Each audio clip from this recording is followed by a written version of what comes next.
이번 시간에는 우리 2022년 1회 정보처리 기사 실기 기출문제를 같이 한번 풀어보도록 하겠습니다. 다음은 파이썬의 리스트 객체에 속한 그런 메소드에 대한 설명이래요. 가로 1, 2, 3번에 들어갈 그 해당 메소드 이름을 보기에서 이제 찾아서 써라. 그렇게 나왔습니다. 자, 우리가 이제 파이썬에서 여러 요소들을 한 개의 이름으로 처리할 때 우리가 이제 리스트라는 거 이제 사용하죠. 그때 각 요소에는 우리가 정수가 됐든 실수가 됐든 문자를 됐든 이런 다양한 자료형들을 우리가 이제 섞어서 저장할 수 있습니다. 또한 이런 리스트는 메소드라는 거를 우리가 이제 활용을 해서 요소를 추가하고 삭제할 수 있을 뿐만 아니라 정렬을 한다거나 아니면 다른 리스트와 이제 병합하는 그런 이제 여러 가지 다양한 작업을 손쉽게 이제 수행할 수 있다. 그렇게 이제 써 있습니다. 그때 이제 동그라미 1, 2, 3번하고 구멍이 빵빵빵 뚫려 있죠. 자, 1번이요. 1번 보니까 기존 리스트에 인수의 요소들을 이제 추가해서 뭐 하는 메소드래요? 확장하는 그런 메소드래요. 여러 개의 값을 한 번에 추가할 수 있다라고 되어 있습니다. 이렇게 이제 확장해 주는 게 우리 익스텐드죠. 익스텐드 해서 우리 익스텐드가 동그라미 1번의 정답이고요. 동그라미 2번에 보니까 리스트에서 맨 마지막 또는 인수의 값에 해당하는 그 위치의 요소를 뭐란데요? 삭제를 한 후에 반환한다. 그렇게 되어 있습니다. 이렇게 이제 특정 요소의 값을 우리가 삭제한 다음에 반환해 주는 게 우리 팝이요. 팝 해서 동그라미 2번에는 이제 팝이 들어가면 되고요. 그 다음에 동그라미 3번에 보니까 리스트에 저장된 각 요소들의 순서를 역순으로 뒤집어서 저장하는 메소드다. 그렇게 나왔습니다. 우리가 역순으로 뒤집어주는 게 우리 리버스죠. 리버스. 그래서 우리 동그라미 1번에는 익스텐드, 그 다음에 동그라미 2번에는 팝, 동그라미 3번에는 우리 리버스요. 그래서 정답을 쓸 때 지금처럼 이렇게 이제 작성해주면 됩니다. 그래서 우리 파이썬에 보게 되면 이제 리스트 관련 주요 메서드가 이제 여러 개가 있고, 그리고 세트 관련 주요 메서드가 또 여러 개가 있습니다. 이런 메서드가 각각 어떤 역할을 하는지는 여러분들이 정확하게 알고 있어야 돼요. 이런 문제가 나왔을 때는 이런 문제는 절대로 틀리시면 안 됩니다. 자, 그러면 이제 우리 리스트 관련 이제 주요 메서드에도 여러 가지가 있고, 우리 세트 관련 주요 메서드에도 여러 가지가 있죠. 자, 그런 것들 이제 정리 좀 하고 지나가자고요.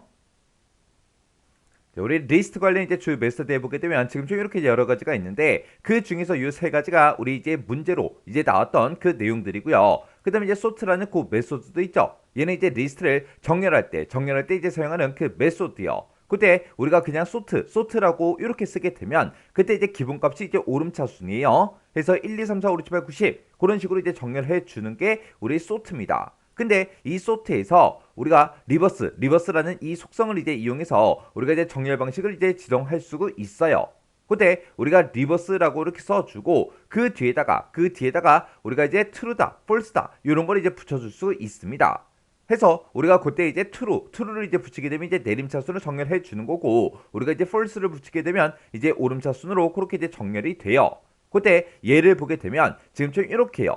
만약에 지금처럼 2다, 1이다, 3이다 하고 이렇게 이제 리스트가 이제 존재할 때 그때 이제 소트가 붙었죠. 근데 그 뒤에 뭐 별 말이 없어요. 그때 기본값을 이제 오름차순이라고 했죠. 이렇게 하게 되면 이제 1, 2, 3 하고 이렇게 이제 리스트의 그 값들이 이렇게 이제 오름차순으로 정렬이 된다고요. 그리고 내가 이제 내림차순 하겠다. 그때 이제 우리가 리버스라는 이 속성을 같이 이제 이용을 해주면 됩니다. 해서 지금처럼 이런 이제 데이터가 있을 때 sort라고 쓰고 그 안에다가 리버스는 true다라고 해서 이렇게 이제 true 값을 우리가 붙이게 되면 지금처럼 이렇게 이제 내림차순으로 정렬이 이렇게 이제 된다고요. 그 다음에 우리 인덱스라는 거요. 이 인덱스라고 이렇게 써주고 뒤에다 이제 우리가 값을 이제 써주면 되는데, 얘는 리스트에서 내가 가지고 있는 그 리스트에서 특정 이제 값이 저장된 그 요소의 위치를 이제 반환해 주는 게 우리 인덱스라는 요 메서드요. 해서 지금처럼 만약에 지금처럼 이렇게 이제 리스트가 있어요. 이 리스트에 대해서 인덱스라고 이렇게 써주고 12라고 이렇게 쓰게 되면 얘는 이 리스트에서 10이 이제 0번째 그 위치에 있는 거고 11이 이제 1번 위치에, 그리고 12가 이제 2번 위치에 있는 거죠. 해서 그때 이제 결과가 지금처럼 2하고 이렇게 이제 나온다고요.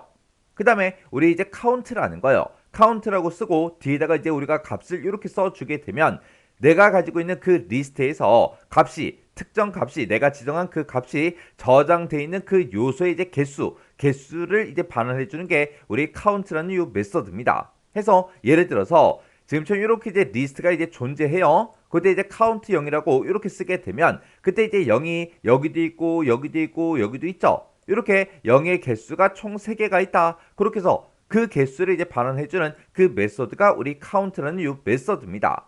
그 다음에 우리 카피라는 이 메소드도 있는데 얘는 이제 리스트를 이제 복사할 때 그때 이제 사용하는 그 메소드요. 그래서 예를 들어서 지금처럼 이렇게 이제 우리 A라는 리스트에 1, 2, 3이다. 이렇게 이제 리스트가 있고 그때 B라는 그 리스트를 이제 만들 때 A.copy라고 해서 그 A라는 그 리스트를 이제 복사해 달라. 그렇게 하게 되면 지금처럼 A라는 리스트가 지금처럼 이렇게 이제 존재할 때 이걸 이제 복사해서 이제 B로 만들었죠. 그러면 B라는 이 리스트가 지금처럼 이렇게 이제 똑같이 이렇게 이제 생성이 됩니다. 근데 만약에 내가 이제 복사를 하지 않고 카피라는 메서드를 쓰지 않고 지금 새로운 리스트는 기존 리스트다. 이렇게 해서도 우리가 리스트를 이제 복사할 수 있는데 이렇게 이제 복사하게 되면 이제 어떻게 되냐? 기존에 이제 리스트 가지고 있던 게 있죠. 그게 이제 우리 컴퓨터의 메모리상에 어떤 특정 영역에 이제 저장이 될 거예요. 만약에 기존에 가지고 있던 그 리스트가 메모리 영역 중에서 예를 들어서 뭐 100번지의 그 기억 장소에 저장이 되어 있다고 가정을 해보자고요. 근데 지금처럼 이렇게 해서 우리가 리스트를 이제 복사를 해버리면 이 새로운 리스트가 만들어질 때도 이 100번지 기억 장소 그곳 그 영역 이 영역을 이제 같이 공유해서 같이 사용하는 거예요. 그러면 기존 리스트의 그 내용을 만약에 내가 변경을 시키게 되면 이 새로운 리스트의 그 내용도 이제 같이 이제 바뀌어요. 왜? 메모리 영역을 공유해 버리니까. 해서 우리가 이제 리스트를 이제 복사해서 쓸 때는 지금처럼 카피라는 이 메서드를 이용해서 우리가 이제 사용하는 게 좋습니다. 이렇게 이제 카피라는 그 메서드를 이용해서 우리가 리스트를 복사하게 되면 A라는 리스트와 B라는 리스트가 서로 다른 그런 기억 장소를 이제 사용한다고요. 해서 별개로 따로따로 이제 사용할 수가 있어요. 그래서 우리 리스트 관련 이제 주요 메서드에는 지금처럼 이런 것들이 있어요. 그 다음에 이제 우리 세트 관련 이제 주요 메서드에 보게 되면 지금처럼 이렇게 이제 4가지가 있습니다. 그 다음에 이제 우리 세트 관련 이제 주요 메서드에 보게 되면 지금처럼 이렇게 4가지요. 자, 우리 첫 번째 보면 이제 팝이라고 나오는데 팝이라고 이렇게 써주게 되면 우리 세트에서 특정 이제 값을 이제 출력하고 이제 요소를 이제 삭제를 합니다. 근데 이 팝이라는 거를 우리가 이제 세트에서 사용하냐 아니면 리스트에서 사용하냐 거기에 따라서 이제 사용법과 그 용도가 조금 이제 바뀐다고요. 우리가 이제 앞에서 이제 리스트에서 우리가 팝을 쓸 때는 지금처럼 이 가로 안에 우리가 특정 위치를 이제 지정해 줄 수가 있어요. 그러면 내가 지정한 그 위치에 있는 그 값을 이제 출력을 하고 해당 요소를 이제 삭제한다 그랬죠. 근데 우리 세트에서는 이렇게 이제 팝을 쓸 때 이 가운데다가 우리가 이제 인수를 쓸 수 있다 없더라. 이 세트에서는 이렇게 이제 팝이라고만 이렇게 이제 쓸 수가 있는데 지금처럼 이렇게 이제 쓰게 되면 세트에 들어있는 그 값을 이제 출력을 하고 해당 요소를 이제 삭제를 해요. 이렇게 이제 해당 값을 이제 출력하고 해당 요소를 이제 삭제하는 건 똑같은데 그때 위치를 이제 지정할 수가 있냐 없냐 그 차이예요. 그러면 리스트에서 이제 팝을 쓸 때는 내가 원하는 그 위치의 값을 이제 출력하고 삭제할 수 있겠죠. 근데 우리 세트에서 이제 팝이라는 거는 지금처럼 팝이라고 쓰고 위치 값을 지정할 수가 없어요. 자, 예를 들어서 지금처럼 이렇게 이제 세트 값이 지금처럼 이렇게 이제 3개가 들어 있을 때 우리가 팝 메서드를 이렇게 이제 쓰게 되면 지금 여기서는 이제 10을 이제 출력하겠다. 그렇게 이제 되는 거고 그때 이 10이라는 값이 이제 없어지면서 세트에는 이제 이렇게 이제 2개 값만 이제 남을 겁니다. 지금 여기서는 이 팝을 이제 실행했을 때 10이 출력된다. 그렇게 이제 표현을 했지만 실제로는 이제 10이 아니라 11이 됐든 12가 됐든 그런 것들이 이제 출력이 되면서 이제 삭제될 수가 있어요. 해서 우리가 세트에서 이제 팝을 쓸 때는 어떤 요소가 이제 출력이 되면서 삭제가 될지 그걸 이제 알 수가 없습니다. 실행을 시켜봐야 이제 알 수가 있겠죠. 그게 이제 우리 팝이요. 해서 리스트에서 팝 그리고 우리 세트에서 팝 이렇게 조금 이제 다른 점이 있죠. 그 차이점 기억하셔야 돼요. 그 다음에 우리 add라는 거요. add라고 이렇게 쓰고 우리가 뒤에다가 이제 값을 이렇게 이제 써주면 얘는 내가 지정한 그 값을 이제 세트에다가 추가시키겠다. 그거예요. 해서 예를 들어서 지금처럼 이렇게 이제 세트 값을 이렇게 이제 가지고 있는데 그 뒤에다가 우리가 이제 13을 이제 추가시키겠다. 이렇게 이제 메서드를 이제 추가시키게 되면 지금처럼 10, 11, 12 요 값들은 원래 가지고 있던 거고 그 뒤에 이제 13이라는 요 값이 이렇게 이제 추가가 되는 거예요. 그 다음에 우리 업데이트라는 거요. 업데이트라고 쓰고 그 뒤에다가 우리가 세트 요거를 이제 쓸 수가 있는데 얘는 세트에다가 내가 가지고 있던 그 세트에다가 새로운 세트를 이제 추가해서 확장할 때 그때 이제 사용하는 그 메서드가 요 업데이트라는 요 메서드요. 예를 들어서 지금처럼 이렇게 이제 우리 ABC 요 데이터를 가진 이런 세트가 있습니다. 근데 거기다가 이제 업데이트 해달라. 뭐를 이제 업데이트라?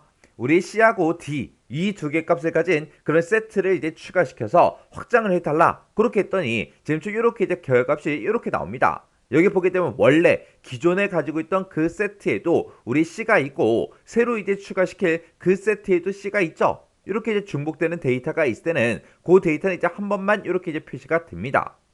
그 다음에 우리 remove라는 요 세트요. 얘는 이제 세트에서 내가 지정한 그 값 있죠? 그 값을 이제 찾아서 해당 요소를 이제 삭제하고자 할 때 그때 이제 사용하는 게 우리 remove요.